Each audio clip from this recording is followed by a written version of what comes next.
So I guess you know pi, 3.141592653 and so on. It's something that we learn in school, but we never use ever again. But you know, even if you don't use pi, that after the comma, 3.1415 and so on, it goes on forever, it's infinite. And that's an interesting idea because you can find any combination of numbers that you want inside pi. I can find your phone number inside the pi, I can find your birthday, I can find your credit card number, which is a bit dangerous. And also I can translate pi into, for example, letters. So if 1 is A and 2 is B and 3 is C and so on, you have an infinite sequence of random letters. And inside this sequence, you have somewhere you have a word, and maybe somewhere you have a sentence, and maybe somewhere you have a full book. And if every single sequence of letter is inside pi, somewhere in pi you have your own biography.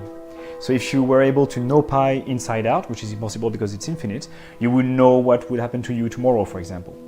And in the same way, if you translate every number of pi into a pixel, like a shade of gray, for example, 1 being very light and 9 being very dark, you can have an infinite sequence of images, like static that you have on TV when there is no programs anymore, and like a QR code basically. And you have all the images in the world inside pi, so that includes the first image that you saw when you were born, but you know that already because you saw that. But there is also the last image that you will see when you die. So if you were able to see that, you will know when and how you die. But you have to know pi inside that, but it's impossible.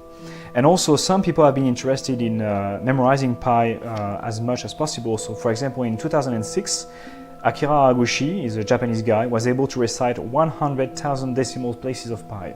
So that's crazy. I'm not that good. I only know 10,000 decimal of pi. That's much easier. So in this book, you have all the first 10,000 decimals of pi. And I'm going to ask you not to go maybe to the last chapter, the last quarter of the book, because I'm still working on it. So stay in the first part of the book. So I'm going to give you this. And because I have a photographic memory, if you go to any page you want and you give me the page number, I should be able to remember what are the first digits on that page. So give me any page you want. Okay, 118. So 118, so that's 118, right? 118. Yes. So 118, it starts with a 1, and then it goes 2, and then 7, 8, 4. So that's correct? Yes. Okay. That's very easy because it's like me asking you to recite the alphabet. You would start from the beginning, like I did with the beginning of the page, so A, B, C, D, and so on. But if I tell you N, O, P, Q, R, N, O, P, Q, R, you recognize it's a segment of the alphabet, and once you know where you are, you can keep going, S, T, U, V, W, and so on. So what I'll try is exactly the same with the sequence of 10,000 digits I have in my head. I'm going to ask you to go to any page and go to any line on that page and give me 5 consecutive numbers anywhere on that page. And this will give me a position in pi, and I'll try to recite from that spot. So I'll let you choose your page and your line, and when you're ready, you can give me 5 numbers next to each other. 3, 5, 0, Oui. 1, 6. Okay. Is this followed by a 7? Yes. I'm not sure on the next one. Could be a 9 or could be a 3. 3? Okay. So then it's followed by a 2. Yes. And then I'm going to say 9. Okay, I'm going to go a bit faster. Okay. But if I make a mistake, don't be nice. Just say stop and I'll try to correct myself. Okay, because I might be wrong at some point. So I said 9, right? Yes. So after 9 is a 3 and a 1 and a 1 and an 8 and a 5 and a 0 and a... sorry, it's a 2. And then it's a 0 and a 2 and a 6 and a 3 and a 3 and a 4 and a 9 and a 3 and a 1 and a 1 and a 8 and a 6 and a 5 and a 0 and a 2 and a 7 and a 7 and a 1 and a 4 and a 6 and what is it, like a 1? Yeah. And then a 5 and a 3 and a 2 and a 7 and an 8 and then a 0 and a 0 and a 2 and a 4 and a 2 and an 8. No, it's a 9, sorry. And then it's a 4 and so on and so on.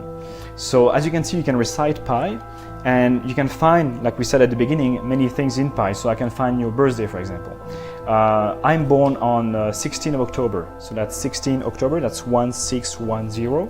And I know this sequence is in pi somewhere, but it's not in the book because 1610 is beyond 63,000 decimals of pi. So I'm not lucky. But if you're lucky, your birthday is going to be in the book. And I'll try to remember if it is. If it is in the book, I'll try to tell you the page, the line, and the position on the line where you can find your birthday. But if you're not in the book, I'm sorry, because that can happen. So what day are you born? 14. 14, and what month? July. So 1407. So 1407, is this in the book? It's in the book. It's going to be on page 172. And it's going to be on line 4. At the beginning of line 4 of page 172, 1407. Is this correct? Right. Perfect. That's what I have. Thank you. Thank you.